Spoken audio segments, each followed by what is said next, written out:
오늘도 희망을 믿으며 최선을 다하겠습니다. 짱짱한 100세를 위해 생활 속 틈새를 찾아 올바른 예방 실천으로 건강을 만드는 김남진 박사의 예방TV입니다. 이번 시간은 수면 시 코를 고는 것이 사람에 따라 괜찮은 것인지 위험을 알리는 신호인지 구별하는 지혜를 공유하고자 합니다. 아프기 전에 예방! 먼저 어떻게 구별하느냐? 코를 곤다는 것은 정상적인 것은 아니지만 누구는 괜찮고 누구는 위험에 노출 가능성을 시사합니다. 이것의 구분은 크게 두 가지로 나눌 수가 있으며, 먼저 특수질환이 없고 비만하지 않은데 아주 피곤한 일을 겪었거나 힘든 육체적 노동을 했거나 음주를 했을 때 등등 어떤 상황이 있었을 때 가끔 코골이를 하는 것으로 크게 걱정하지 않아도 됩니다. 그러나 어떤 상황이나 시간에 상관없이 습관적인 코골이를 한다면, 특히 소리가 클수록 수면 관련 병원에 꼭 내원해서 전문의의 진단을 받을 것을 권장합니다. 이러한 습관적 코골이가 왜 문제가 되는가? 사람이 잠을 못 자면 살 수가 없습니다. 아시죠? 그런데 코를 드르렁 골면서 자는 것은 신나게 잘 잔 것 같은데 거의 자질 못합니다. 그러다 보니 수면의 질이 떨어져 정신적으로는 신경이 예민하고 집중력이 떨어집니다. 또 육체적으로는 피곤하고 졸립고 머리는 찌끈찌끈하고 성욕이 감소와 함께 남성들은 발기부전이 동반됩니다. 또한 사회적으로는 대인관계에도 적지 않은 영향이 있습니다. 뿐만 아니라 코골이가 오래될수록 수면 무호흡증에 노출이 크고, 이것은 고혈압이나 심뇌혈관 질환의 노출 가능성을 높여 뇌졸중이나 돌연사의 위험으로 나타날 수도 있고, 당뇨나 치매 등 질환 유발성을 높일 수 있으므로 큰 경각심이 요구됩니다. 그런데 코골이를 하는지 모르는 사람들이 많아요. 코골이를 하는지, 강약은 어느 정도인지 이것을 아는 것은 아주 중요합니다. 왜?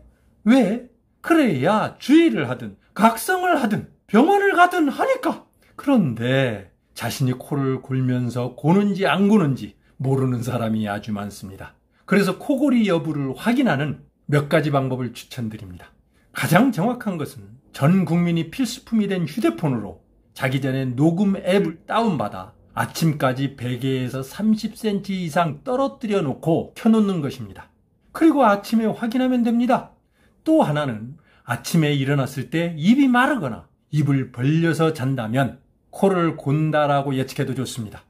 물론 옆에서 자는 사람에게 물어보면 대부분 맞습니다. 그런데요, 옆 사람도 코를 고는 사람이라면 합주 공연이 되어 더 모를 수도 있습니다. 참고해서 물어보면 더 낫겠죠? 또 무슨 소리에 놀라서 종종 깬다면 코골이일 가능성이 큽니다. 잠깐! 남성만 코를 곤다고 생각하는 사람도 있습니다. 틀린 얘기입니다. 남성이 더 많은 것은 사실이지만 여성도 만만치 않게 곤다는 사실이 팩트! 그렇다면 마지막으로 코골이를 개선하는 방법은 없을까? 있습니다. 다음과 같이 대표적인 6가지 중에 최대한 많이 지킬수록 최소화 또는 안 할 수도 있습니다. 가장 먼저 정상 체중을 유지하는 것입니다. 물론 정상 체중을 유지하면 좋지요. 그런데 하루아침에 이루기가 어려워요. 그러면 운동을 하세요. 운동을 한 날과 안 한 날의 차이가 생각보다 크기 때문입니다. 다음으로 체중을 줄이는 것입니다. 체중을 조금만 줄여도 증상 개선이 눈에 띄게 보입니다. 또 하나는 금주를 하는 것입니다.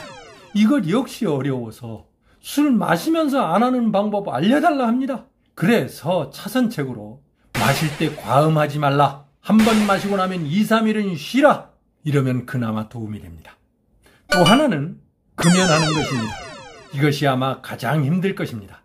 그러면 최소한 자기 전에는 피지 않는 방법을 택하기 바랍니다. 또 경미한 경우는 마우스피스를 하고 자라, 그러면 도움이 될 것입니다.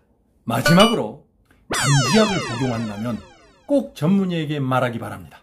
코를 곤다고 그러면 좀 더 나은 처방을 받을 수 있습니다. 아프기 전에 예방, 여러분들의 건강을 응원합니다. 오늘은 여기까지.